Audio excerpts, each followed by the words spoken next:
T-minus 1 minute.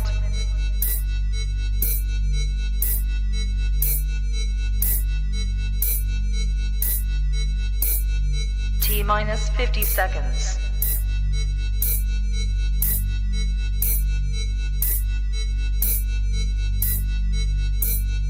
T-minus 40 seconds.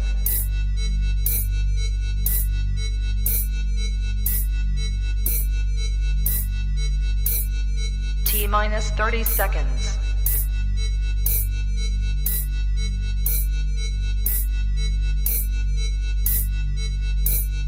T-minus 20 seconds.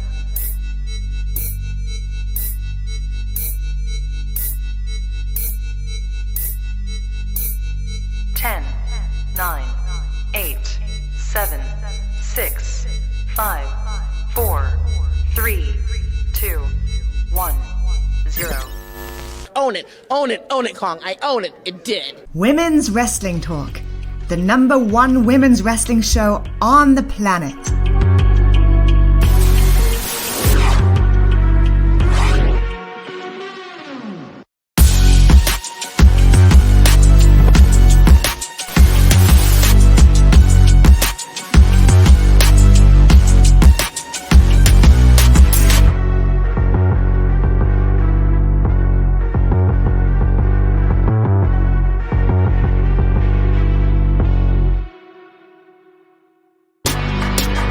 Women's Wrestling Talk, the #1 women's wrestling show on the planet.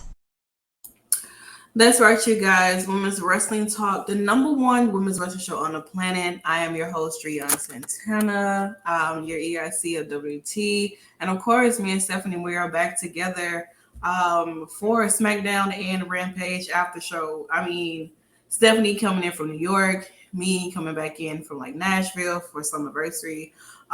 We both had a busy weekend, and now we are back together to discuss things that took place on SmackDown tonight, and of course Rampage leading up to Forbidden Door that takes place this Sunday, June 26th in Chicago, Illinois. Stephanie, how are you feeling? You're back this week, no Roman Reigns, so I think you should be happy because last week I definitely gave him something. You're on mute though. Oh, I started talking. I was on mute. I forgot. Oh, yeah. Well, I'm feeling fine. I'm so happy to be reunited with you. Oh, it's so great. It's so funny because I was just saying, like, it just hit me while I was live tweeting for SmackDown. Like, just last week, I was in Times Square when SmackDown started, and we saw, like, the beginning of it, and then that was really it. And I was just like, man, this is crazy. All the stuff that can happen in a week. But yes, I'm back home and I'm so happy. I am just, so happy with the way everything went at Black WrestleFest. Happy that I got to meet Katrina face to face for the first time because she's from New York and she was representing Women's Wrestling Talk at Black WrestleFest in Brooklyn. It was just a great time to be had. And I'm just happy in general, just with everything and how everything went. So yeah, and I'm glad to be back with you. I know, right? I mean, you got to hang out with what considered to be like your little tag partner, Katrina, when you guys doing NXT and NXT 2.0, NXT UK, and of course I got to be with my tag partner Nikki in her home, city state of Nashville, Tennessee. Although she's not from Nashville, but she's Tennessee native. Yeah, it looked like you guys had fun. We went to Velvet Taco that I've tried the first time in Dallas for WrestleMania weekend. And when I found out they had one in Nashville, I was like, okay, we definitely got to go there. So after the show for Summerversary, we went to Velvet Taco. And when I go back again next month for SummerSlam weekend, I'm going back to Velvet Taco. I think that's like my favorite place to be at. I don't think I want to eat anywhere else but Velvet Taco. See, I love the title of it. Velvet Taco just sounds like a place that I would just love to try. It's for the drunks, I will say that. Although I'm not a drinker, but it's definitely something really cheap, and it tastes really, really good. We are always together. I'm not from Nashville. I'm Nashville. All right. Oh yes, she is Nashville. I'll never forget that. At least it's not Taco Bell, and and they Baja Blast with no bar. Oh I'm Lord. not gonna do this.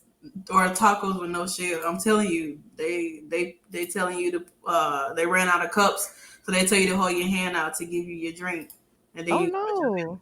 yeah. It was a hard night. Oh my goodness. Yeah, that taco place was fire. But you know, while we're here, guys, let's kind of go ahead and jump into SmackDown before we end it off with Rampage. So let's go ahead and get started. Let me move this out the way. And let's get to talking about SmackDown. So, of course, we open up the show tonight with none other than Drew McIntyre standing up under the Money in the Bank briefcase. Well, of course, you know, we're 1 week away from tomorrow for WWE Money in the Bank. July 2nd. This is going to be the start of Santana Appreciation Month because that is my birthday month. Yay! Meaning that it's going to be definitely turned up a different notch as we close out the month of June and we go into my month. But Drew, he came out and of course, you know, he talked about Money in the Bank and, you know, Brock Lesnar kind of coming in and being the big of a distraction and stuff like that. And, you know, saying that he's going to win Money in the Bank. He's going to cash in on, you know, either Brock Lesnar or Roman Reigns, whoever retains the title come SummerSlam or so on and so forth. Now, I do know for a fact that I did see that they kind of already had something planned for Drew to face Roman for, I think it's for the Clash of Castle or something like that they have going on. Clash at the Castle. Yeah, something like that. Yeah. In the UK, but I don't know if that match is still going to be happening. But what I will say is that, I mean, it could happen, it could not happen, but of course, come SummerSlam, we do know that we will have Brock Lesnar versus Roman Reigns in a last man standing match for the Undisputed Universal Championship. So it's a lot of words, okay? Both of them damn titles. And so obviously it just didn't sit too well because we did get to see Sheamus and the Brawling Brutes come out because Sheamus feels as if like Drew doesn't even deserve to be in this spot because I mean they technically lost anyway. Nobody won. Let's start there. They both got disqualified, double disqualification in this match anyway. And so they're both trying to see like, okay, well, Sheamus is already a Money in the Bank winner. He is the person who has cashed in on Roman Reigns once before in the past. So he kind of has a little bit of the upper hand a little bit. But, you know, the more they bickered inside the ring, the more Adam Pearce just was tired of listening to it. So he comes out, you know, he talks about everything that transpired in regards to how them being a part of Money in the Bank match and out comes Paul Heyman. Paul Heyman, he's like, well, you know, there needs to be some type of change here because technically neither of them won. And Adam just seems to be like, it just honestly, I felt like this whole thing was just stupid because last week you come in and you say that they're both a part of Money in the Bank. They both, since both of them got, you know, double DQ'd, might as well just put you both inside the match. Well, come this week, he says that the higher ups overruled his decision last week. And now both of them have to work together in the tag team to defeat the Usos. And if they beat the Usos and they end the Money in the Bank, if they don't, then they lose their opportunity. I feel like that was stupid because maybe they should have just did that last week, but they did it this week. And this is where I felt like SmackDown really just wasn't going to make sense for the rest of the night. I really felt like that. What do you think, Stephanie? Yeah, it was a little bit awkward for me. Because like I said earlier, I didn't watch the episode last week, but it's just them having to fight the Usos to qualify to get into the Money in the Bank match was a little bit weird, but I was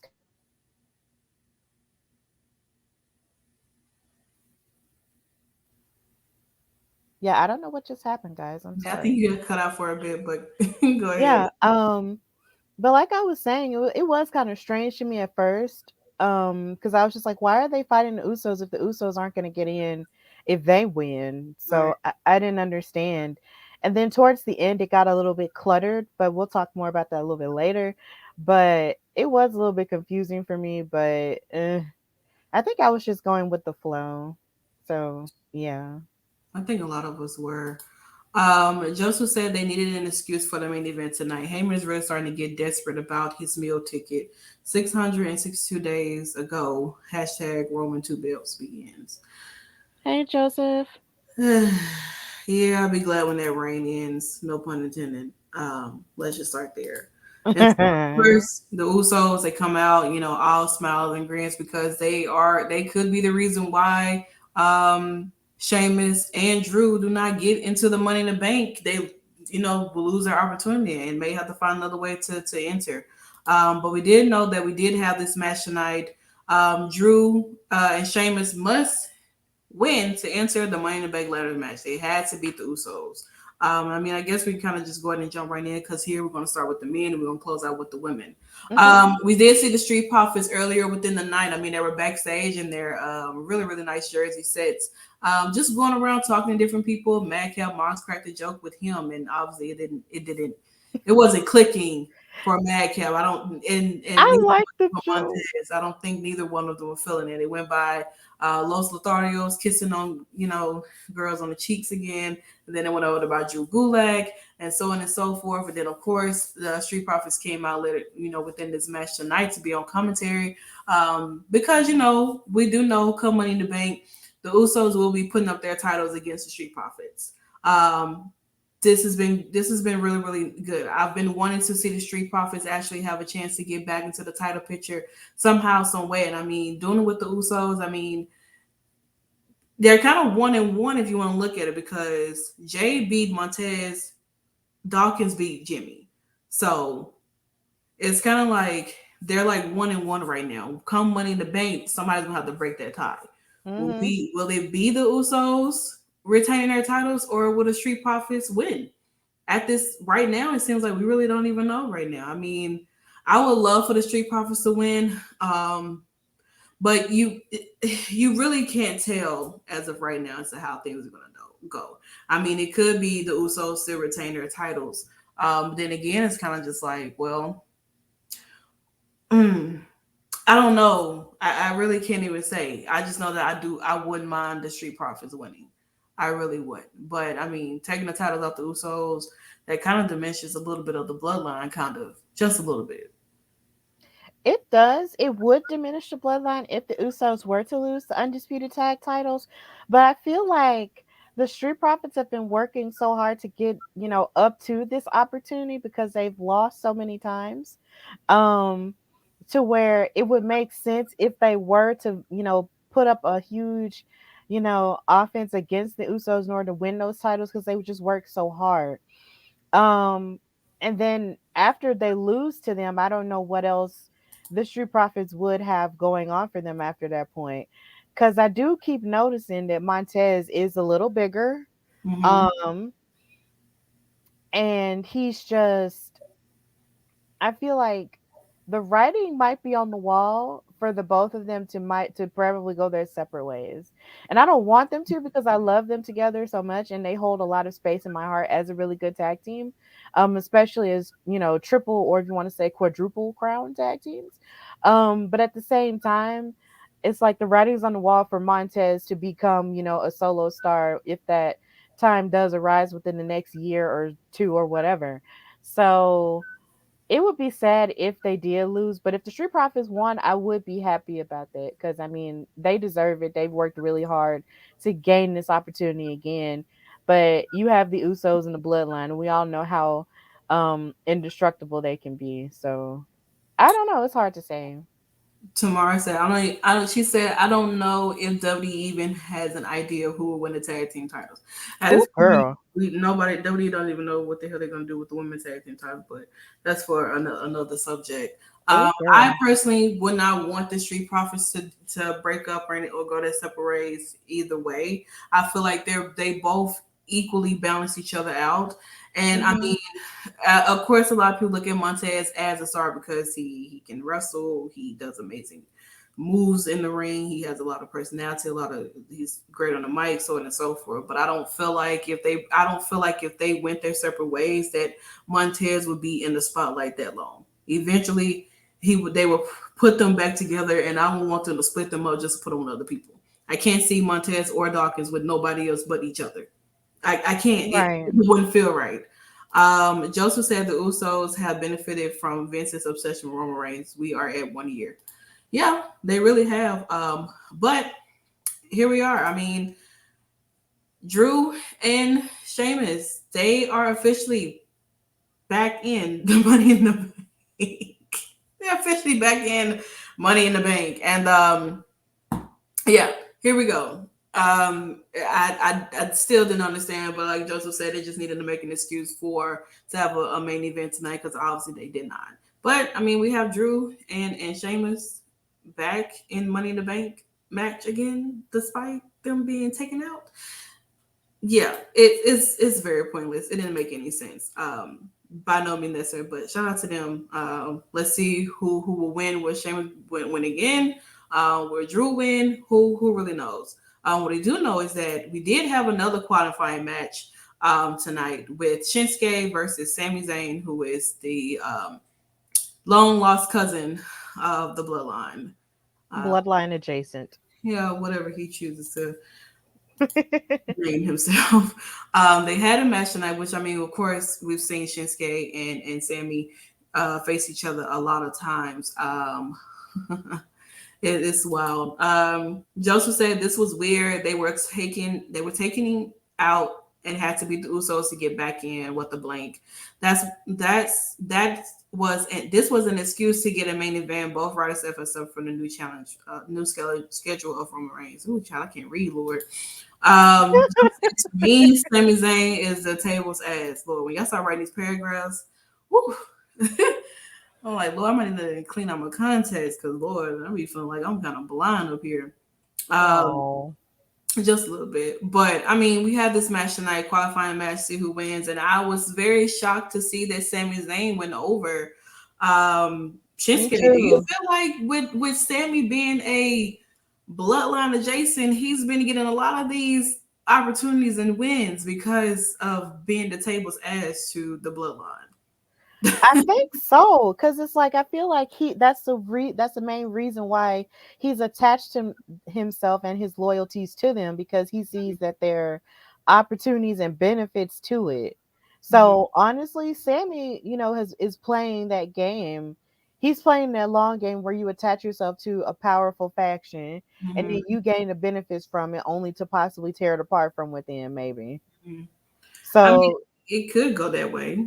Yeah, it could, if Sami really wanted to, make it go that way. But then when he was backstage with Paul Heyman, he looked like he was almost scared of Paul when the idea of him cashing in on Roman or cashing in on Brock was a little bit much, and Brock was staring at him like, boy, if you don't shut up.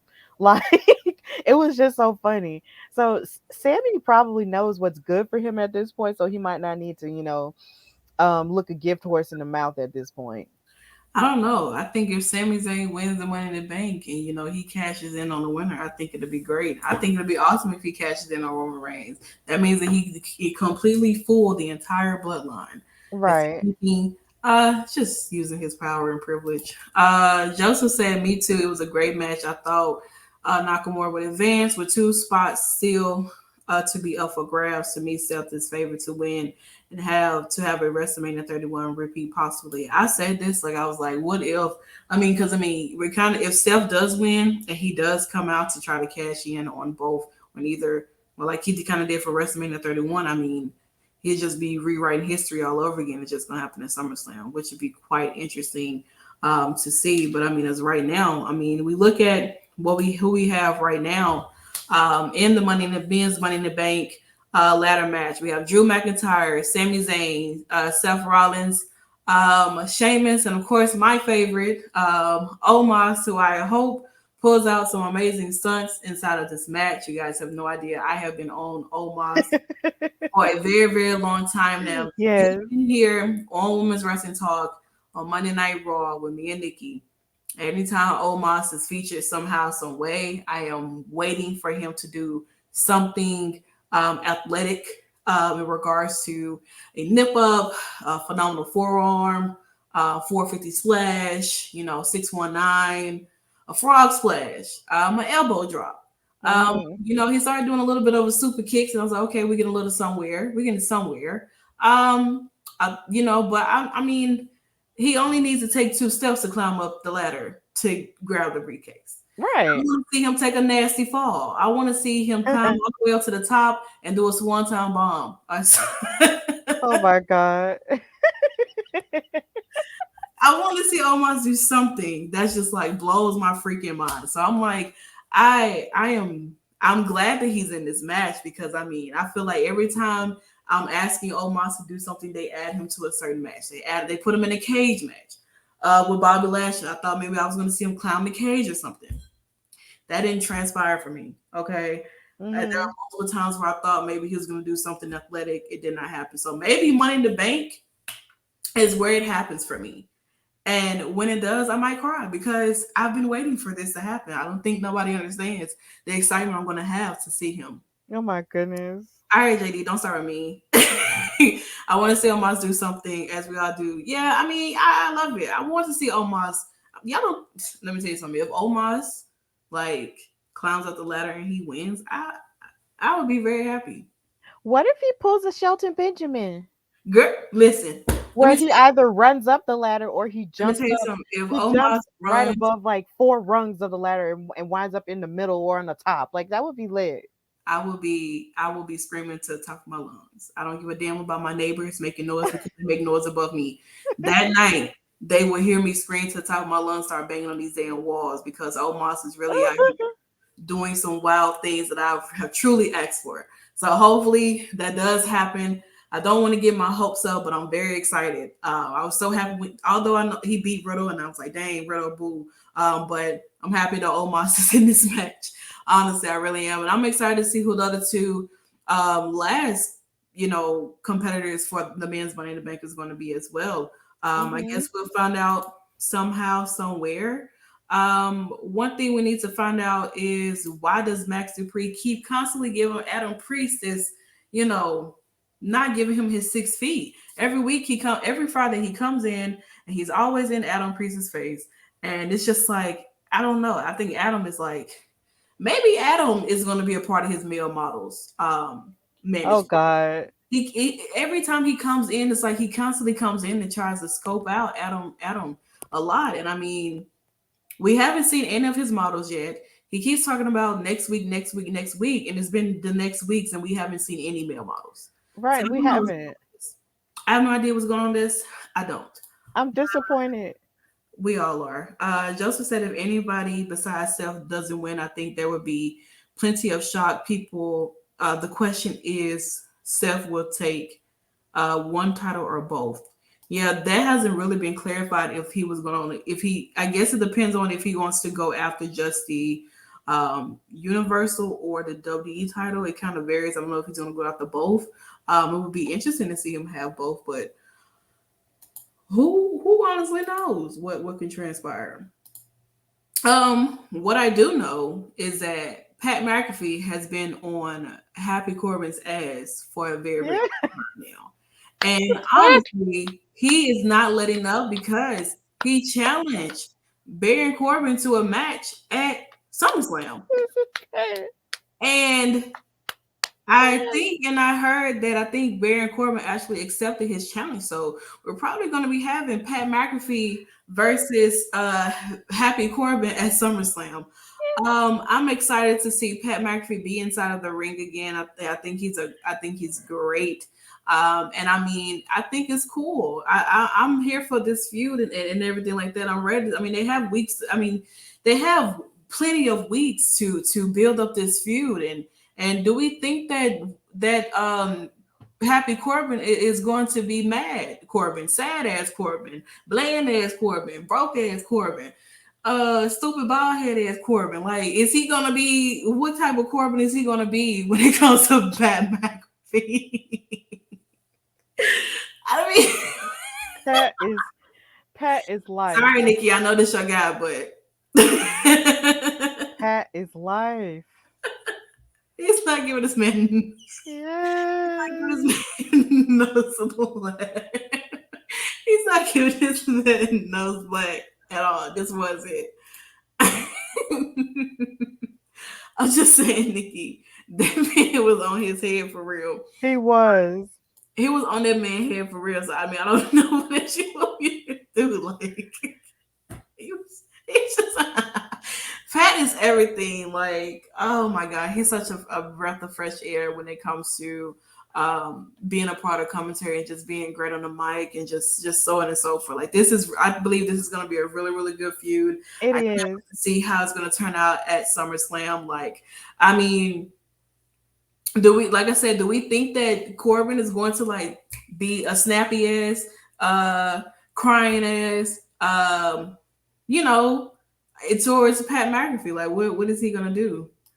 Oh my god! Like when they showed the clip of Corbin getting spicy with Pat, I was just like, I wasn't even afraid for Pat. I was afraid for Corbin because I was like, do you know what you just did, sir? Like when Pat McAfee realizes like he doesn't like you and people be messing with him, he is going to pop off on you and he's gonna roast you with the intensity of 1,000 suns, and that's exactly what he did tonight. Mm-hmm. Pat just does not play. Like even though he is a commentator, he will come up out of that chair and take them headphones off and let you know that he is the man. He will tackle you. He will beat you up. He is everything. Pat is just so energetic and I just love it. And I just love the energy he brings, not only to commentary, but just as a wrestler too. Like, oh my God. Like, I would have given anything to see him go up against like maybe Jesse the Body Ventura back in the day, or like or Bobby the Brain Heenan or something. Like that would have been lit because it's like, oh my God, like that just would have been amazing. I'm Just screaming. amazing, but I love it. But oh, it looks like we have someone who's not on the McAfee train. Oh, Yeah, JD said that he's not on board the McAfee train. He might be able to put on some decent matches, but I'd rather watch someone else get the spot. Well, I respect that. yeah, I mean, someone else might get the spot. But right now it's Pat McAfee. So That is just all that right, guy. JD. I mean, Pat's getting the spot right now, so I mean, it's not much that really can be done. I mean, they really don't have that many competitors because half of the damn roster is injured. So got to do something somehow, some way to keep things rolling. I want to meet Pat. I bet he's a very interesting guy. I I will feel say like he gives good hugs. he might.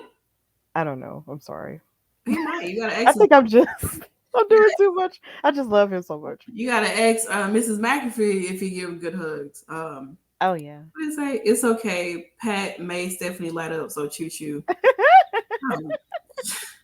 Yeah. Speaking of someone who made me light up, oh my God, Gunther, let's talk about it. Okay, Yeah. listen. Shout out to Ricochet. Shout out to Ricochet. He He tried. did all that he could do, He but tried. it just wasn't enough.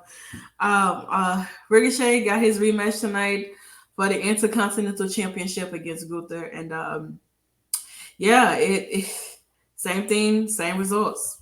The man was laid on his back. Look, Mm. that man is laid over like a pedestrian on GTA. Like, I mean, Girl, no. Not a pedestrian on GTA. Oh the my man is laid God. out. The man is in spooning position. Okay, laid out. That's how I sleep at night for real. That's that good sleep you get when it's cold. You're up under your cover. You just laid out. Like, bro, that's it. That's a sleep position right there. I tell you It what, is. it's it's awful. Like, you know what happens to Ricochet now? Does he try something else? I mean, he almost lost his girl to Shanky, Mm-hmm. and a bunch of other guys out there. He lost his title twice for the second time in a row, match and the second time in a row. I mean, what's next for Ricochet? Like, Money in the Bank? does anybody in the comment section know what's next for Ricochet? Does Money in the anybody Bank? sleep like that at night? And let me know if it's also comfortable for you too, because I know it is for me. Do you Could sleep he? like that at night, Stephanie? No, I don't. You need to sleep in that position. I tell you what, you be sleeping just like Ricochet. I tell I you. turn around a lot in my sleep. So I could sleep on my side, but then maybe a few minutes later I'll turn around and then turn around. and turn Right. around. See, you So move too much. I'm pretty sure he was moving a lot too. Uh, yeah. Sam said yes, very comfortable. Um, there we have it, very comfortable. And I mean, poor Ricochet. Well, Could he qualify for Money in the Bank though? he gonna go to sleep in there too. Oh I mean, he Lord. could. He really could. Santana nailed it. Rick looks ready for some Photoshop shenanigans. Oh, you know, they may have already started. We just haven't seen it yet. But I mean, listen, that man is laid out. He's probably in that same meme Photoshop section with Vince McMahon jumping down the steps on Monday Night Raw, Oh and my God. eventually it seemed like Y'all are so Vince crazy for McMahon that. is kicking the hell out of Ricochet in midair. That's your meme. That's your Photoshop. Somebody go create that right now. Oh my goodness. And put it together and give me my credit because I gave y'all that idea. Um, but yes, I mean, it is what it is. Bless his heart. Shout out to that man. Amen. And I pretty much I want to say that's all for the men because I know for a fact that, which I don't have a picture of it, but we did have the return of the Viking Raiders tonight. So in the segment where there was supposed to be a match between Jinder and Shanky versus the New Day. Unfortunately, I don't really think that transpired because Shanky was doing a little 1-2 step with the New Day, and we got the return of the Viking Raiders. We haven't seen the Viking Raiders since they went down to NXT. And now they're back on the main roster, and we knew that they was going to return this week. And they return like with a semi new look a little bit, and they're now heels. So they looks like they're going to be starting their feud with the New Day, to be honest. And I mean, I think it's great because we don't have to worry about the bruising brutes to brawling brutes to constantly be in this feud with them. Maybe they'll pick up somewhere down the line when Big E comes back. But now we have the Viking Raiders jumping the New Day, Kofi and Xavier. So I mean, I'm pretty sure they'll probably answer to their attack next week. And maybe we'll see what goes on with those guys. I don't know, child. I But don't I know, but I'm excited for it. I really am. Joseph said it was a dance contest where Jinder was pissed when he walked out. This reminded me of War Machine and ROH. I mean, I'm excited for it. I think the Viking Raiders is a amazing tag team. They're extremely athletic. They do some amazing moves and a lot of chemistry inside of the ring. And I'm thoroughly excited to see them back on the main roster, getting like another chance to really shine, unlike they were before in their heels now. So I know they're gonna do some amazing things. What do you think, Stephanie? Are you ready for the Viking Raiders, the Viking experience? Yeah, it's gonna take a minute for me to get used to them being, heel, but I feel like it is a breath of fresh air Mhm. for them. And if they're gonna have a breath of fresh air, in terms of a new direction, in terms of being heels now, Mhm. who better to go up against than the New Day, who's like an already established babyface team, right? Mhm. So I'm excited to see what's gonna happen out of this feud, and it's new because like you said, we don't have to see Kofi and Xavier fight team UK anymore.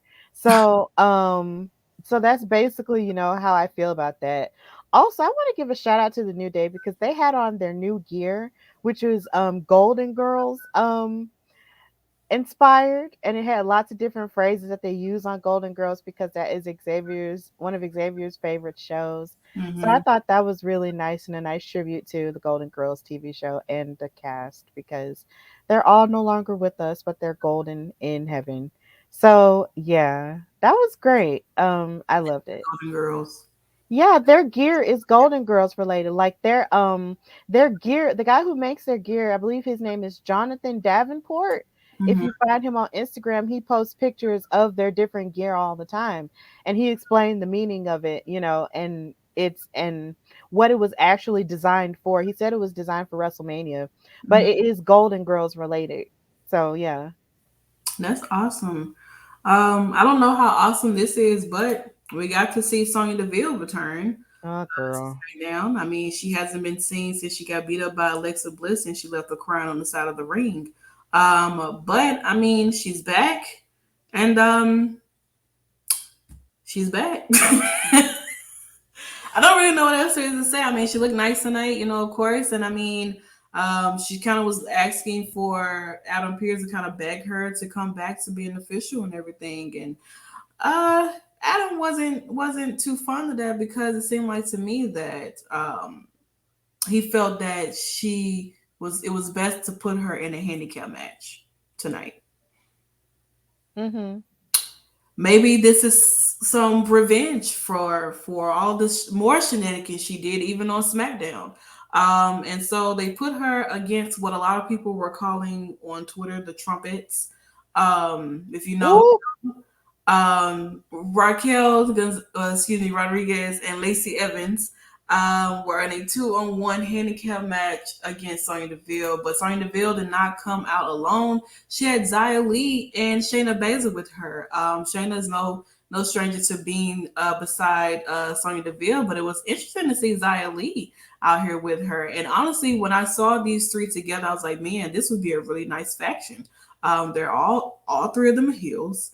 I feel like they all kind of complement each other in certain kind of way. They all got this darkness of feel and everything. I mean, I thoroughly enjoyed this. Honestly, I would definitely love to see more of it. I mean, Xia Li's not really doing much. Neither is Shayna. So why not come over here to SmackDown and terrorize the women that they have there left? I mean, I think it'd be nice. Yeah, that would be a nice faction if there was more of a story as to why they're together. As opposed to Sonya just bringing them out and using them for insurance, because if it's one thing she's always going to have is, an insurance and an X factor whenever she's going into a match, because she knows she can't do anything by herself.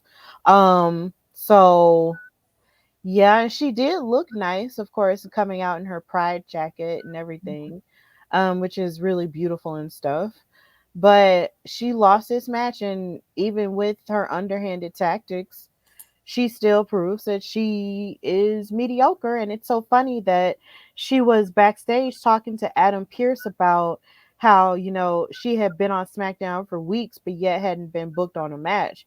And I'm just like, isn't that not the same thing you did to Naomi months ago, where she had just came on SmackDown, and then all of a sudden, and then anytime she would ask you to put her in a match, you would always poo-poo her off and act like she didn't exist. Mm-hmm. It's funny how the turntables. So yeah, she lost, and I don't feel sorry for her. The end. There it is. Joseph said, "LOL. I guess Sonya didn't fit in the Raw Women's division after being fired, and or they could be testing out some teams for their so-called women's tag team tournament. Maybe so." He also said Lacey and Raquel look great defeating Sonya. Adam got his revenge using Lacey and Raquel on Sonya. Yeah, I suppose. I mean, I don't feel like neither one of them are a little bit better than the other. But I mean, hey, Raquel looks really good. I mean, she's kind of been doing really good for her start to be on the main roster, because we already know how they pretty much do those who come from NXT. Mm-hmm. And so I mean, she's doing really good thus far. So I mean, hey, she's in Money in the Bank, along with Liv Morgan, Alexa, Asuka, and Lacey Evans as of right now. So there's only one slot left open for the women's. Oh yeah, and Shotzi too, which we'll get into that in a few minutes as well. So I mean, hey, we only got one slot left, and I guess we'll figure out who's gonna enter into that last spot for Money in the Bank. But as we continue to move forward to another match that's happening at Money in the Bank,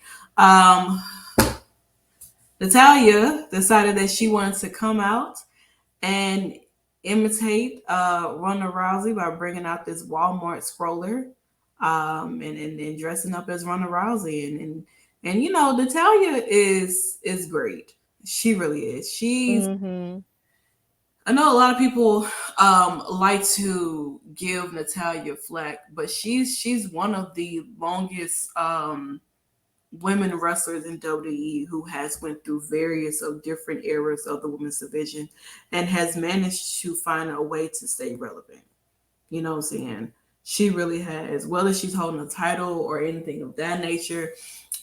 She's always managed to stay relevant, and she's so good at what she does. And I mean, even tonight, we can kind of see that maybe Ronda has been sort of working on her mic skills a little bit. It's still not the best, but she had a few little nice punchlines, and that was about it. And all she did was attack Natalya, try to take her jacket, and Natalya started beating her ass with a damn scroller. And I was just like, all right, what is going on in the baby section of Target? What is y'all doing over here? And I mean, there it is. I mean, it's possible it's going to be happening. We're going to be having, this match is happening. Natalya versus Ronda Rousey for the Smackdown champion, is what Ronda Rousey called it at one point, because she forgot to include the women. But here we are. I mean, do you think that Natalya could win over Ronda, or you think that they're going to still keep this title on Ronda? Although I feel like I'd be forgetting that she's even holding this title, to be honest. Oh, I feel like Natalya will definitely give her a run for her money, considering she's the most experienced out of the two in terms of her wrestling ability and her knowledge or whatever. Like a great well of wrestling knowledge, so I feel like she's definitely going to give her a run for her money. But I don't see them taking the title off Ronda just yet. Mm-hmm. Because I feel like they might be saving her for a possible rematch against a possible person who has been absent because she's been doing romantic things. But but at the same time, it's like this promo was so good because it was very different from what we've seen Natalya do in the past.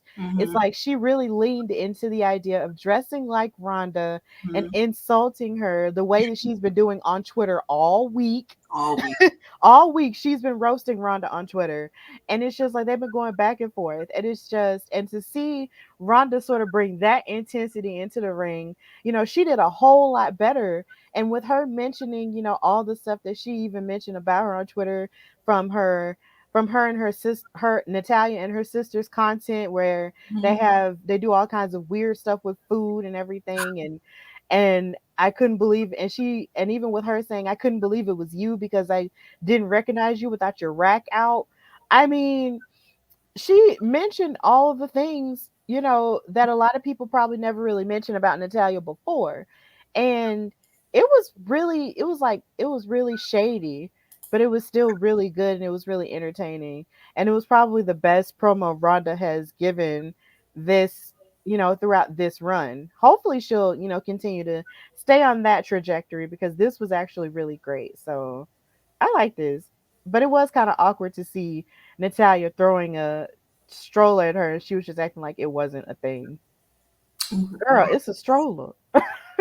Listen, she would listen. Hey, you never It know. was funny. JD said that Natalya is always dependable. That is true. Yep. Joseph said Natalya is great. There is a reason why people in the locker room respect her and TJ. She is so dependable. It's just interesting that Natty isn't in the Money in the Bank ladder match and says she is trying to take the title off Ronda. Yeah, that is interesting. I mean, well, who else would you really have to go against Ronda Rousey as of right now for Money in the Bank? Otherwise, it seems as if like Ronda would not really have an opponent for anything, until the weight of Charlotte returns, but nobody knows about that as right now. Joseph said on social media a couple days ago, Ronda even trashed Natty about the fact that Natty and her sister Jenny run the Not Hard YouTube page. Yeah, so I mean, hey, this feud is really growing and growing, and I mean they have until next week, Friday, to figure out how they're going to, close out, and get us ready for what is to be in store for Money in the Bank. I'm fairly excited to see what's going to happen. As we move on to the last part of SmackDown, which is where we, like I said, we run through the women last. We first, it was initially stated that it was supposed to be Aaliyah and Shotzi in a qualifying match for my opportunity to be a part of Money in the Bank for the women. And it seems as if like Aaliyah may have had some visa issues or she may be injured. We're really not sure, but she got traded out for Tamina, which is quite interesting because I wasn't expecting that. But nonetheless, I mean, this match was fairly good, and here we are. Shotzi wins, and she's a part of Money in the Bank. So as of right now, we have Raquel Rodriguez, Alexa Bliss, Asuka, Lacey Evans, Liv Morgan, loser Morgan, and Shotzi. And we have one more spot left for the women's Money in the Bank ladder match. I don't know what's going to transpire or who this last person could be. I don't know if they're going to try to have something like another qualifying match or something like that. But I mean, it seems like to me we have like 3 of SmackDown, 3 of Raw currently. So it seems like we have one more spot left. So I mean, let me know in the comments, those that are here, who do you think is going to be the last opponent? Do you think that they're going to have a big battle royal for the last spot, or do you think that we're going to have someone return for Money in the Bank? What do you think, Stephanie? Well, I feel like they might have someone return. I know a lot of people were saying online they feel like it could be Bailey. Bailey To said, make y'all leave her alone. She said, y'all don't know what recovery looks like.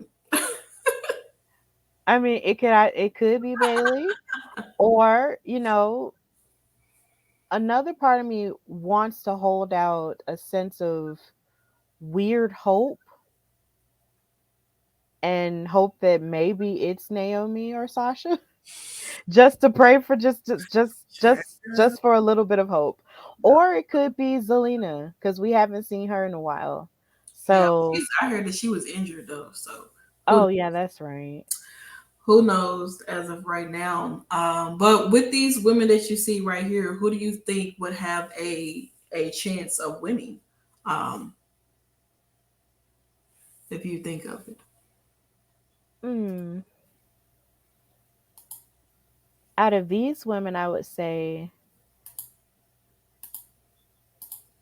either Raquel or Shotzi. That's interesting. I think for me, I would probably maybe say like I wouldn't mind it being Oscar, but it could be Alexa Bliss or it could be the mystery person Yeah. or whoever this last person could be. It just all depends on right now. As of right now, I don't know. It's funny because I don't know everybody else is gonna think. Who is suspected to win this Money in the Bank? I don't know. I mean, some people have been arguing me down and saying that it could be Liv Morgan. They had their opportunity last year. She lost to somebody who changed their gimmick in less than one day. Yeah, it's hard because it's just like she is always the one who gets close but no cigar. And Oscar's won it before because that's what started her whole beef with Becky Lynch in the first place, where we are now. And Yeah. Alexa has won it before. So it's just and then so really all that leaves is the mystery person, Raquel, Liv, and Shotzi. So and Lacey too. So Mhm. I don't know. It's weird. It's hard to say. Wow. Joseph said people don't know if there are 7 women in the ladder match or 8 by that graphic. There is one more spot for the women. Yeah. Jalen said that Bailey is going to show up in Money in the Bank. And JD said it can't be Lacey. She has more personality disorders going on right now than Ezekiel. All right. Well, that's that. I guess we'll find out what they're gonna do for the last spot for Money in the Bank. But that is the end of SmackDown, you guys. SmackDown was an okay show. Not that much really. I want to say transpired. But maybe it'll pick up for next week. Going into the closing of the show, and when Lacey wins, GG's. Well, I mean, if she does win, then okay. I'm not supposed to feel anything, but all right. So like I said, it's the end of SmackDown. Let's move on over to Rampage, which we won't spend too that much longer on Rampage because not that much really transpired tonight in my eyes. But let's go ahead and jump right into what opened the show: Andrade Idolo versus Ray Phoenix. This match, I think this match went on for about, I want to say, 20 to 25 minutes. Oh, Um, it was a very, very long match. It was really good though, but it was so I'm it saying it sounds like a barn burner. uh, when you have um athletic people in a match, you already know they're gonna try to pull out all types of stops. And with these two, I mean, it was nothing but greatness considered to be for those who thoroughly enjoy their style of wrestling. Like I said, it went very, very long. It was fairly good, but Andrade ended up picking up the win. Before Right. that, we had a bit of a distraction going on because Andrade's cousin Rouge or Rush, one of them, Rouge, I think that's how you pronounce it, came out as a little bit of distraction, and here we are. I mean, this is the ending of this match and everything. I mean, they ended up. He tried. Rouge had a hard time trying to get out of his jacket. Please remember that if you have really, really like big hands and like a small wrist, please do not try to get a jacket that like literally fits your wrist because you're gonna have a hard time trying to get it off. And Rouge had a hard time trying to get that off. Let's be honest. To the point where he started to attack Ray Phoenix again after the match, and he took the man's mask off. I don't know what it is about y'all taking these luchador mask off or what. Like y'all just be snatching them off. Like y'all don't have them things tightened up. Y'all didn't learn from Rey Mysterio when he had a double mask on. Y'all did, because it seemed like to me it did not happen. Just to say it was a great match, but I think this was done here due to the whole CMLL/AAA mess with New Japan. Andrade flat out said in the interview he was supposed to face Will Ospreay and maybe win the IWGP United States Heavyweight Championship. Well, I mean, he was supposed to have a match at Forbidden Door, but I think he's not on the match card anymore. Reason why they have Will versus Orange Cassidy for Forbidden Door come Sunday instead of Andrade, which I think that would have been a really, really great match to see between Will and Andrade. But maybe somewhere down the line again, maybe we'll see them be in a match together. But as of right now, it's not looking that way. It's really not. We also got to see Hook in action with the DKC. Not really familiar with the guy who he faced tonight, but of course, this match really didn't last that long because, of course, they're still building up Hook to be this like young top guy in AEW. And I don't know, is that when I blinked, this man was like tapping out and knocked out, and Hook was leaving the ring. You know, it's just funny, when you're watching the Hook match, you just automatically know he's gonna win. Yeah, Honestly, it's kind of par for the course now. we're just kind of just like, all right, we're seeing just Hook just beat up on people and win, and then that's it. He moves on and he finds his next opponent, and so on and so forth. Wait, Uh, I have a question about Hook that I want to ask you. hmm, Who do you think would win? I know this will never happen. But who do you think would win in a match? Hook or Taz in his prime? Taz in his prime. Really? Taz in his prime beating the out of his son. He Taz in 3 seconds. Taz is putting that man sleep. Hmm. Immediately. He's going to sleep. Okay. Taz was a beast in his prime. Like, I really would want to see him. Like, oh man, if we could get Taz and Hook now, yeah. Hmm. We got the chat saying Taz, um, Jalen said Hook in 5. Child, whatever. And JD said Taz, ECW Taz was 7 feet tall. Oh man. But definitely Taz would be. Nah, Hook would be embarrassed. He would be extremely embarrassed. But I mean, I think it'll be a nice 3 seconds. That's what I will say. That I will say. It'll be ain't no boomer wrestler beating anyone past 2000. Hello. Have we not seen a lot of the boomer wrestlers in your mind, Jalen, have beat some of these people? I mean, I said Taz in his prime, not Taz right now. Child, Taz right now would still beat that man up. Taz is from Hood. I am screaming. So Where is Taz from? Taz is from New York. What part? Let me see. We need to figure this out. I'm trying to see because I believe Taz is from New York. Oh man, I gotta know this now. Taz is from Red Hook, New York. Oh wow. Like a neighborhood in Brooklyn.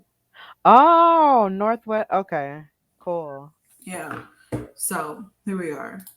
Joseph said Wow. they're doing a good job of hiding his weaknesses, Hook, but at some point he needs to wrestle more than 45-second matches. That is true. Yep, Red Hook district. I wonder if that's why he said he named himself Hook. Well, Hmm. it's interesting. I feel like you learn a lot. Speaking of learning a lot about these two right here. I We're mean, nerds. hey, Oh, they do shame. have a match happening. They're in a tag match at Forbidden Door, and finally, hopefully, we'll see them. Maybe back on the same page, despite Swerve eliminating him out of that battle royal, and Keith Lee still not being happy about that. But it's nice to see these two still together. Maybe they'll work out their differences. JD said, "Why got the role inside Stephanie?" Cause Cause Swerve was being bad online. That's why he was being bad about the black wrestling thing. yeah, And it's just like, sir, you don't have to do this, but don't be a moose, okay? right? Don't do that. Like, just take the compliment and just be happy. Just Don't you be. could have you could have just taken the compliment and just hush. You should have just sat there, ate your food, but no. I mean, no, I don't know, but they have a match come Sunday at the buy-in, and hopefully they win. Hopefully they be on the same page and move on from there. We also had another backstage segment with Jonathan Gresham and Lee Moriarty, which Lee Moriarty seems as if like he really wants to come after Jonathan Gresham now. Before being interrupted by Tully Blanchard. Mm-hmm. And I honestly, when I saw he push Lee Moriarty, I kind of just ignored everything that he had to say because I'm like, why is you putting your hands on him? Don't do that. Okay. Now, you and your daughter, okay. Right. Already exit out. On thin ice. Literally on thin ice. The ice is almost melting. Okay. Better right. But he just I don't even remember what he was yelling. I don't even know. I honestly can't even tell you what this man said because he just came back there yelling and all that other stuff. That's all I remember him yelling. I can't tell you anything that Tully Blanchard said because all he was doing was yelling, and I tuned him out completely. So Jonathan is in Brian's replacement. That I'm unsure that hasn't been stated that he would be the one to go up against Zach. As of right now, nobody knows who Zach's opponent is going to be for Forbidden Door.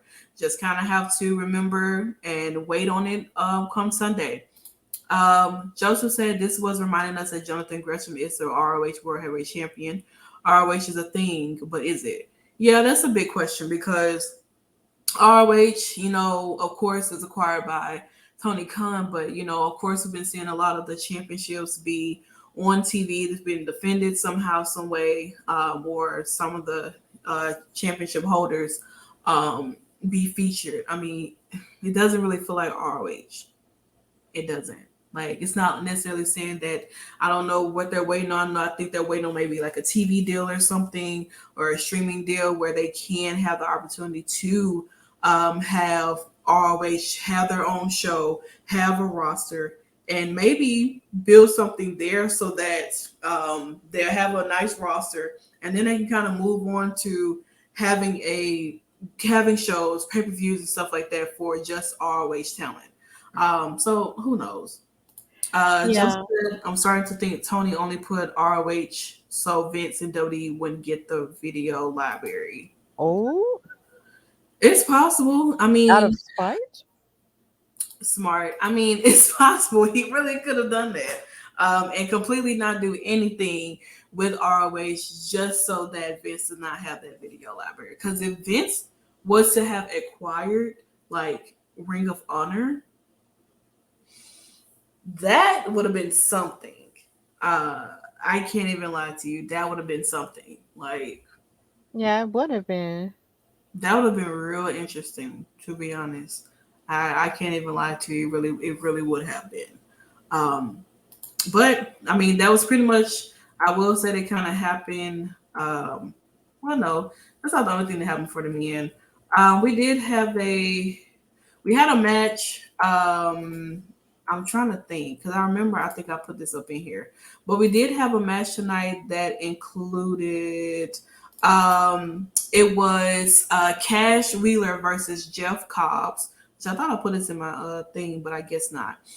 They had a singles match tonight, and I mean, this was the end of it all, where it pretty much just kind of started out what would be this big brawl that took place after this match. I mean, there were people from various different feuds that's supposed to be happening at Forbidden Door. Of course, Eddie Kingston, Big Buddhas came out there. Everybody knows I do not.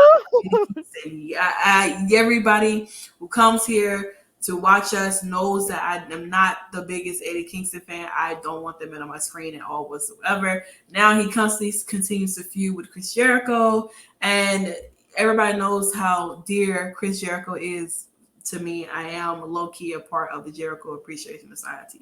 Just so people should know that. You may not see me there, but I am there in spirit. Just like in the back somewhere. Spill tea. Why is that sometimes? I'm just honestly, Eddie Kingston just don't do it for me. I mean, he just seems like, I mean, yeah, okay, he has a phenomenal story. That's great, but I can't relate to his story because I never, dealt with anything like that before. But I mean, hey, he just, I don't know, man. It's just something about Eddie Kingston just made me want to see that man on the street and fight him. Like, I don't care, man. We can meet outside of New York. I don't care. Let's fight. Let's go right now. I don't care. Put me in a match with Eddie Kingston. Okay. This will be the battle of the Tims at this point. Oh my God. Driune versus Eddie Kingston Battle Club Pro. Book it. Put me in a match. Shout out to Joe Kim and Janelle. Book it. Put me in a match with Eddie Kingston. I'll commentate it. Right. I'll commentate it. I will beat that man ass. Kind of like Wednesday, we're signing off on Rampage with a clusterfuck. Tony had to hype Sunday, but I think he cares more about blood and guts. I mean, JAS versus BCC, a 6-man tag on Sunday now has the winning step of the winning team gets the extra man advantage. That is true. Gotcha. I get it. He has that annoying can't explain about him. Exactly. And every time he opens up his mouth and speaks and come on my TV screen and start blabbing about this and that, he gets on my goddamn nerves. Shut the hell up. But I mean, it ended up in a big brawl with these guys. And I mean, just like Joseph said, just pretty much the hype to kind of get you guys ready and geared up for Forbidden Door. And I mean, that's great, but I don't really see. I mean, of course, for a lot of people, these are a lot of dream matches. This is a great moment when the first idea came about with a Forbidden Door and New Japan and AEW. I mean, I think that it was a great idea because you get to see a lot of, and it was more so just for the men. Let's be honest, it really wasn't anything that was significant for women who love women's wrestling. It was more so just for men to get their shit off, basically. And if you know what I mean, you know what I mean. And this is exactly what it is. So yes, we do have one women's match happening at Forbidden Door, but it doesn't have any substance to it. It's just a match that was just placed on here just so a lot of people who were trying to figure out if there's going to be a women's match or why there weren't any women matches could be happy a little bit. But are they really happy? Because the match that we have, and before we even get into that, let's kind of go into the last match that we had. Well, consider it the only women's match here tonight for Rampage. Was we got to see Serenity and Mercedes Martinez in action. On Dark, they've kind of been working together a lot in a tag team, which I think eventually is going to feud down to them actually facing each other off in a one-on-one match for the ROH Women's World Championship. They ended up being in a tag match tonight against Lainey Luck and Sienna. And of course, doing what they kind of been doing on AEW Dark, their signature both tag team submission on both of their competitors and making them do a double tap out, which I think is nice. I think they're both extremely talented. They're both considered to be a little bit of submission specialists and very technical with their movesets. And I think that they make a great tag, to be honest. I guess it's kind of gives something for them to do until they kind of bull up against each other and want to have a match. But this was the only women's match that we did get tonight. And of course, Mercedes and Serena Deeb, they have been on a roll, and they ended up winning the match tonight. And I mean, that was pretty much all of Rampage. Like I told Stephanie, we will definitely discuss this here. So of course, Forbidden Door is happening on Sunday, June 26th, live on pay-per-view. This is AEW and New Japan crossover. Nothing about this match says New Japan and AEW crossover because both of these women are in AEW. And we have Thunder Rosa versus Toni Storm for the AEW Women's World Championship. Like I said, this match has kind of just been put on here just for the women wrestling fans would not feel like the women were being left off. But honestly, let's be honest, this whole Forbidden Door was never about the women. It was all about New Japan and AEW male wrestlers. New Japan is nothing but men. If you watch any of New Japan product, where do you really see women on there? Not really that often, or probably not at all. Majority of the women that you see for considered to be like New Japan style wise would be Stardom. And yes, Toni Storm has wrestled in Stardom before. But in regards to this match, it seems like there's no build up to this feud, which a lot of times it's never really any build up to the women's feud. They just have them come out, stare each other down, and then boom, there's a title match involved, and then that's it. And then once they have this match, whoever wins, either they have a new champion or they retain, and then boom, we move on to the next feud, or they don't show them on TV for a minute. Since Thunder Rosa has won this championship, I've totally forgot that sometimes she even holds this title because of the bad booking. Let's be honest. It's not crossing over in AEW with her holding this title. I didn't feel anything when she won in the first place. I know a lot of people were really, really happy, but for me, I'm just like, I'm good. JD says he's gonna hop off. Good coverage. Have a good night, Santana of the Jericho Appreciate Society and Stephanie of the McAfee Appreciate Society. Good night, JD. Thanks for joining us. But I mean, yeah. I mean, I don't really know what else to expect from this match, but I mean, it is what it is. Joseph said it's basically been the Jade Cargill show in the women's division. Why else would they create a fake belt for her? Rosa has been on TV for 40 minutes and almost 4 months as a champion. That is true. I mean, we can consider, the TBS championship to be a fake belt for her, but let's be honest, she has been keeping that title relevant to the point where we're always seeing Jade. We're always seeing the baddies. Jade is always somewhere she cutting a promo and this and that. Thunder Rosa is not the best at cutting promos, and I think it is because of the fact that she's not that. Her English is not that great, and a lot of times when you put people in a title holder position and they're not good at cutting promos, especially if they don't have, especially if they're not, English is not their first language. Sometimes it's a little bit of it's a little difficult for it to cross over. I think if maybe Thunder has somebody to speak for her, then maybe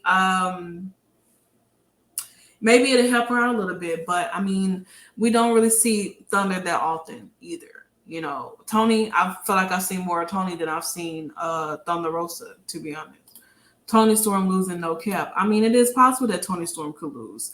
But as of right now, I mean, do they feel like they want to take the title off of Thunder Rosa right now within the earliest of her holding this title and give it to Tony Storm? Or do they want to continue to let Thunder hold on to this title? I guess we really won't know until the Forbidden Door comes on Sunday. But Stephanie, I have to ask, like, what do you think of Thunder Rosa's reign? And do you feel like as of right now, the way it is going, would it be best to put it on Tony Storm just to have the same booking being have for her as well? Or do you think they should still keep the title on Thunder Rosa and try to create something better for her? I think they should try to keep the title on Thunder Rosa and try to create something better for her. I think um her talent speaks volumes. Thunder Rosa is incredibly talented, and yeah, the whole person, it's like her whole promo thing might not be the strongest, but it's just like she has a strong personality, and there's something there that's just, to me, that might just be untapped with her. So I feel like they shouldn't give up on her as champion just yet, considering she worked so hard to finally win it off of Dr. Baker, DMD and stuff.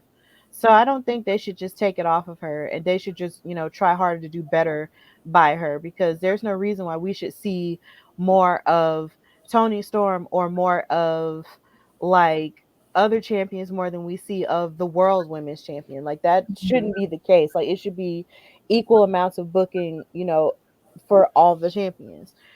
And Tony, I feel like would give her a good run for that, for the title in the match, but I just don't think it's her time yet.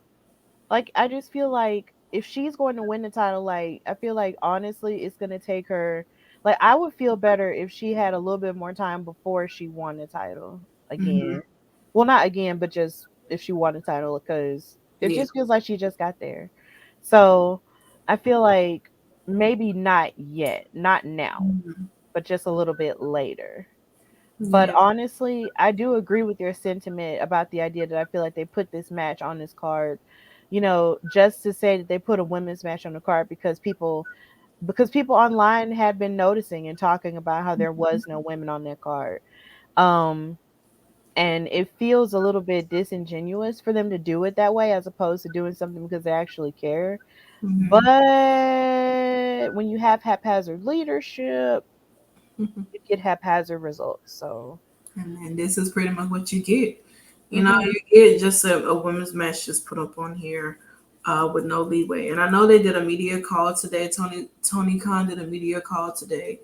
And from what I heard, that there was no slight of women questions, women's wrestling questions even asked, or were even having an opportunity to ask those questions in general. It was just more so about the men. Yeah, definitely. Was Cat on that? Yeah, Kat was on that. Nikki did the article recap of the briefing of the Forbidden Door. And you guys can definitely go read the article that Nikki wrote, as well as go listen to the media call if you want to actually listen to everything that was stated and said on that call. But there wasn't anything in regard to the women acts on there. I know Nikki had a question, but she didn't get a chance to answer it. Or anything of that nature, but there was like as many people that was on that call. Like I said, Forbidden Door is not for the women; it's all about the men. It really is. There's nothing that screams as if like this would have been something that would have been strictly for the women, or there would have been something built up for the women. There's nothing about it that says that. Uh, Joseph said Tony only cared to make Britt Baker look like $1 million when she was the women's champion. Stephanie is right. I mean, yeah, but Britt Baker, she can go out there and put on a match. She can cut a promo. She does have some star power. We always, even when she wasn't holding that title anymore, we still at least got a chance to see Britt be involved somehow, some way. While with Thunder, we barely even know she was holding a title. It was kind of like Right. And similar to what they did to like Sheeta. Like even when Sheeta was holding the title, it wasn't it wasn't really like sticking like that. Um, right. And then on top of that, it's just that when you have Britt Baker, who did just win the women's Owen Hart tournament, it's like she a few weeks ago got into a little bit of a tizzy like with someone else. And I'm just like, ma'am, you're not you have a title, but it's not a title, so what are you doing? Why are you out here getting this much time when you have a title from a tournament and not one of the main women's titles? Like, it's just a lot. I feel like this is just one of those moments. And then listening to the fact that there was no women's wrestling questions asked or didn't even have a chance to be asked at the media call disappoints me. And considering today as a whole was teeter tottering on my last nerves, I feel like why do we waste time with people who don't want to waste time with us? I mean, I mean, honestly, I wasn't surprised that there Just wasn't why? any matches. Well, all right, women's question even had the opportunity to be asked because I mean, let's be honest. The women's division for AEW, it has its moments. They do have a nice roster, but sometimes it does lack. It just lacks sometimes in a lot of the builds for the feuds and stuff like that. You can definitely kind of show and tell that they do care a little bit more about the men, and they kind of give women just what they feel like women can really just do. Um, Which is just scraps. They only give us scraps, not the whole meal, and that pisses me off. yeah, it definitely does. Preach. This is a New Japan show. I am shocked. Rosa will be defending against Tony. Yeah, I wasn't expecting that match to happen here. I thought maybe it would have happened like at on a live TV show or something else, or maybe they would let this feud between them build up because it kind of happened randomly. And I mean, of course, Nyla Rose has kind of been a little bit of a thorn in Tony's ass a little bit from what we saw her match that she had with Marina. So I mean, maybe this match doesn't end in clean. Maybe we have like a distraction or a disqualification or something of that nature, like that. Like something could possibly happen between these two. Maybe we can have someone from Stardom come over and interfere in this match somehow, some way. Who really knows what could really transpire to make this match feel like it's a part of something. But I mean, it is what it is, and that brings us to the end of Rampage. And like I said, a SmackDown post show. It was both of these shows. I mean, it was great. It was nice. It was cool. But I mean, this is just a way to kind of get ready for Forbidden Door this week. And shout out to those who will be going in attendance. I hope you guys thoroughly enjoy yourselves. Who knows what's going to happen at this pay-per-view?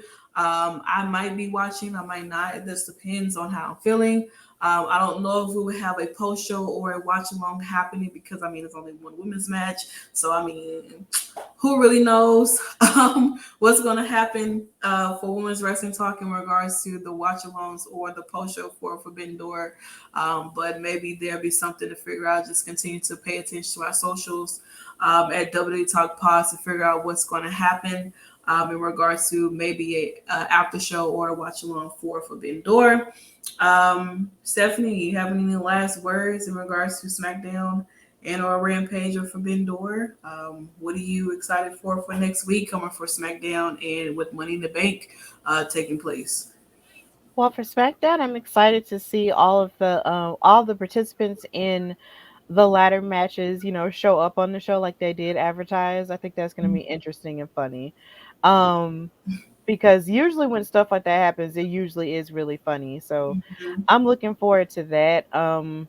When it comes to Forbidden Door, however, I mean, the match sounds really great on Mhm. paper. And I hope that the women are still able to tear the house down regardless of how or why it may have been put together. I just hope that the women do have an opportunity to showcase why women's wrestling is important, through their gift of athleticism. And really that's about all I have. And yeah, that's really all I have outside of saying that we deserve the right to choose. So yeah, that's Yeah, it. I definitely agree on that. And I mean, as for me, I mean, like I said, it is what it is. I'm excited to see Money in the Bank, what's going to take place this year, and see how it goes for all the matches. I think we're supposed to do a prediction on Monday. Me and Nikki and I for like Monday Night Raw, going into Money in the Bank. So stay tuned for those predictions. We'll definitely probably do some more Smackdown too, for you guys, so I can get Stephanie's opinions on who she thinks is going to win as well. Because I didn't know when it comes to like Brock and Roman, I already know who she's going to go with, so I ain't going to even ask her that one. Mhm.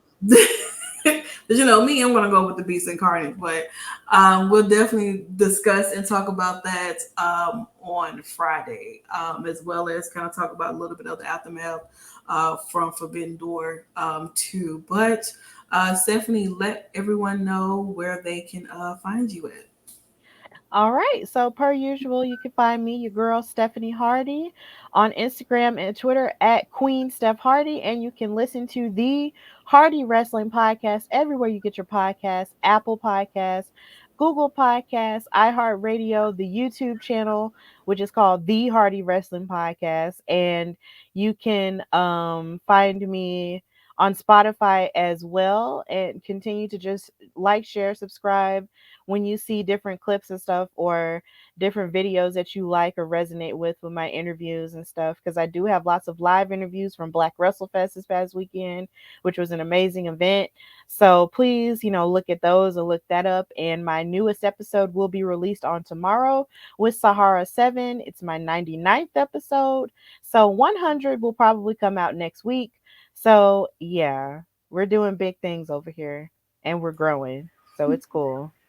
I'm excited. Stephanie about to hear her 99th episode, well, 100 episode to be that. Like that's really big. So shout out to Stephanie for almost hitting that 100, as a lot of people like to call it, back in like high school. 100. I've never heard of that. That's cool. Yeah, I've heard it from a lot of people here where I live, so I kind of pick up on a little bit of their slang. I don't use it every day, but yeah, that's what they normally say here. I just don't use that terminology. But as for me, of course, you can Google me, Driune Santana, Driune. You have to spell it right, because otherwise you're not going to find me. You can continue to follow Women's Wrestling Talk, WWE Talk Pod everywhere, as well as check out our website, www.talkpod.com. We have a lot of articles going up and going out. Like I said, come July 1st, that is the first month of a new month, of a new era. This is the start of Santana Appreciation Month. So, and we kick it off on Friday Night Smackdown, Rampage, and of course, Impact has Against All Odds happening that night too. So Oh. I'm gonna be very, very booked on Friday night. But it's gonna go well. We're gonna figure out how we're gonna do this. But we're gonna definitely make sure that we have the post shows going like back to back. So I hope you guys are definitely ready for that.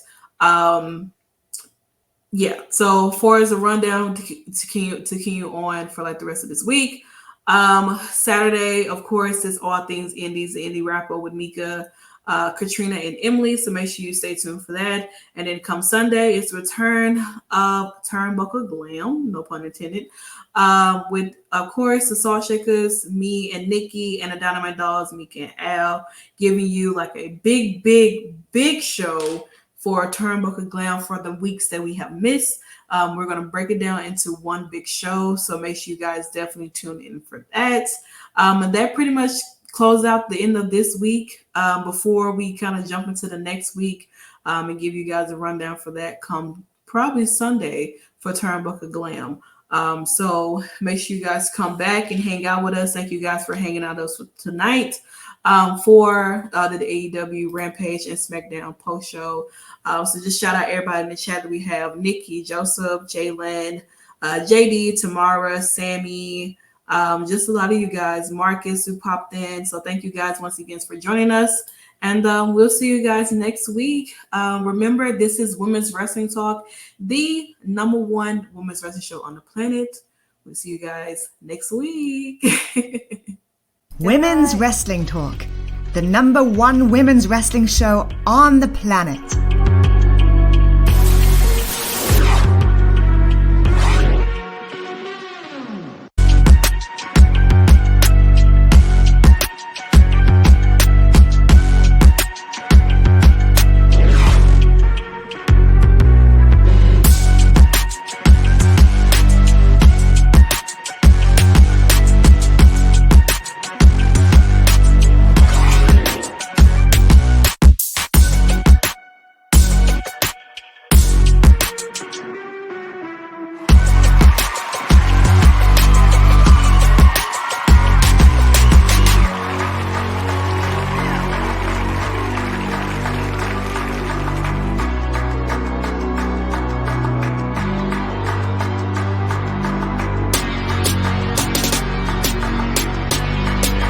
Women's Wrestling Talk, the #1 women's wrestling show on the planet.